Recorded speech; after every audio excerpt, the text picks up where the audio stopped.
Here, in the wide golden plains, where the sun painted everything in fire and light, there lived a young lion named Nico, who was known for only one thing: the fact that he was weak.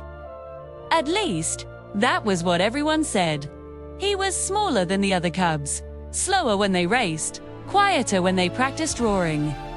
When the others wrestled and showed off their strength, Nico often stumbled or lost balance, earning soft laughs and whispered words that cut deeper than claws. "He'll never be a real lion," some said. "He doesn't have what it takes."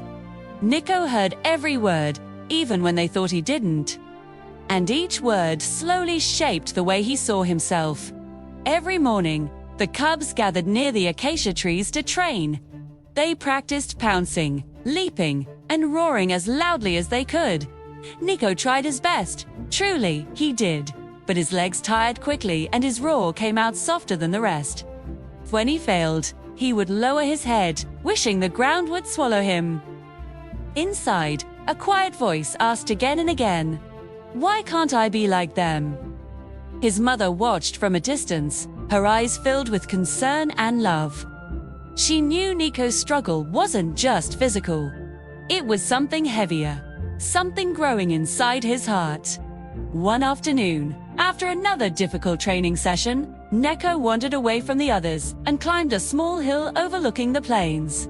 From there, he could see everything: the herds moving together, the wind bending the grass, the sky stretching endlessly. It made him feel small, but also strangely calm.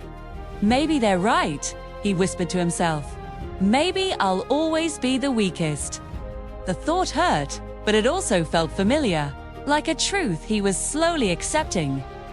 He didn't notice the old tortoise nearby until a gentle voice spoke. "Strength is not always loud," the tortoise said. Nico turned, startled. "Didn't he replied quietly. The tortoise smiled. "That's because you were looking only at yourself." Nico frowned, not understanding. "Everyone says I'm weak," he said. "And they're not wrong." The tortoise looked at him for a long moment. "Being weak is not the same as believing you are weak," he said. "One can change. The other is far more dangerous." Nico didn't fully understand the words, but they stayed with him as he walked back to the pride. Days passed, and nothing seemed to change. The other cubs continued to grow stronger and more confident, while Nico struggled. But something inside him began to shift.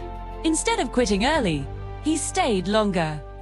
Instead of avoiding practice, he showed up every day. He didn't suddenly become fast or powerful, but he became consistent. When his muscles burned, he rested, then tried again. Flat. When his roar cracked, he practiced quietly on his own. No one noticed at first, but Nico noticed. And that was new. One morning, the pride was shaken by alarming news. A deep ravine near the river had collapsed during the night, trapping several young animals on the far side with rising water. Panic spread quickly. The stronger lions rushed forward, ready to help, but path was narrow and unstable. Charging in blindly could make things worse. The cubs were ordered to stay back, but Nico watched carefully. He noticed something others missed: a series of rocks forming a narrow but steady path across the water. It wasn't obvious, and it required balance more than strength. His heart began to pound. He hesitated, remembering every time he'd been told he wasn't good enough. Then he remembered the tortoise's words: "Believing you are weak is dangerous." Before fear could stop him, Nico stepped forward. "I think I can help," he said, his voice trembling but clear. The lions turned, surprised. Some looked doubtful. "This is no place for a cub," one said. Nico swallowed hard. "I know," he replied. "But I've watched the river. I've watched the rocks. I think there's a safe way." Silence followed. Finally, an elder nodded. "Show us." Nico led them to the edge and pointed out the path. Carefully, slowly, the rescue began. Nico went first, placing each paw with focus and patience. His body shook, but he didn't stop. One by one, the trapped animals were guided to safety. When it was over, the pride stood in quiet amazement. Nico's legs felt weak, but his heart felt stronger than ever before. For the first time, the others didn't look at him with doubt. They looked at him with respect. But the greatest change wasn't in their eyes. It was in Nico's own. He realized something powerful that day. Strength wasn't about overpowering obstacles. It was about understanding them. It was about courage, patience, and believing that you mattered. That night, as he lay beneath the stars, Nico felt something he had never felt before: confidence. Small, but real. From that day on, Nico trained differently. He didn't try to copy others. He focused on his own abilities. He practiced balance, awareness, and endurance. He learned to listen to the land, to others, to himself. Slowly, his body grew stronger. But more importantly, his mind grew clearer. When challenges came, he didn't panic. He thought. When he failed, he didn't give up. He adjusted. The whispers stopped. The laughter faded. Nico was no longer invisible. Then came the day that truly tested him. A powerful predator from beyond the plains entered the territory, threatening the herds and spreading fear. The pride prepared to defend their land, but the predator was clever, avoiding direct confrontation and striking when least expected. The stronger lions grew frustrated. Force wasn't working. Nico watched, thinking. He noticed patterns, timing, and fear. He approached the leader of the pride. "We can't chase it," he said, "but we can guide it away." The leader hesitated. "Explain." Nico shared his plan using movement, sound, and teamwork to lead the predator toward the open plains where it would have no advantage.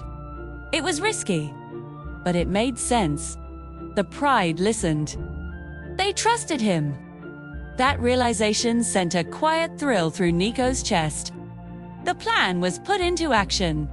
It required coordination, patience, and courage. Nico played a key role, signaling, watching, adjusting when things changed. When the predator finally retreated, the land fell silent. Then came a roar of victory, not just from the pride, but from Nico himself. This time, his roar was strong. Not because his voice was louder, but because his heart was sure. As the sun set, the pride gathered around him. "You were once the weakest," the elder said gently. "And now you are among the strongest." Nico shook his head. "I didn't become strong overnight," he said. "I just stopped believing I was weak." The words felt powerful, not just to him, but to everyone listening. The younger cubs watched with wide eyes. They saw themselves in him, their fears, their doubts, their hopes. That night, Nico returned to the same hill where he once felt small. The land hadn't changed. The sky hadn't changed. But he had. He understood now that being the weakest was never his true problem. Giving up on himself was strength, had always been growing inside him, quietly, patiently, waiting for belief to unlock it.